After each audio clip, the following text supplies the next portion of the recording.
Red book రాజ్యాంగం అనేది అమల్లో ఉన్నది అనేది ఆయన మళ్ళీ రిపీటెడ్గా చెప్పాల్సిన అవసరం లేదు. అది అమల్లో ఉంది. చాలామంది మీద అన్యాయంగా అక్రమంగా కేసులు పెడుతున్నారు, అన్యాయంగా అక్రమంగా జైల్లో నిర్బంధిస్తున్నారు. We don't care all these things. నేను చాలా సందర్భాల్లో చెప్పా, ఈ తిరుపతిలోనే చెప్పా, ముఖ్యంగా లోకేష్ రెడ్ బుక్కి మా కుక్క కూడా భయపడదని. మేము భయపడటానికి సిద్ధంగా లేవు.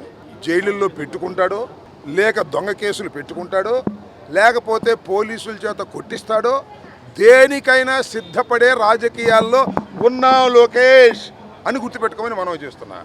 ఇవాళ నీకేదో పవర్ ఉందని పండగ చేసుకుంటేనో, నీకేదో పవర్ ఉందని మా మీద దౌర్జన్యం చేస్తేనో రాబోయే కాలం ఎలా ఉంటుందో కూడా ఒక్కసారి ఆలోచించుకుంటే మంచిది. నాకు ఆలోచన జ్ఞానమే లేదు.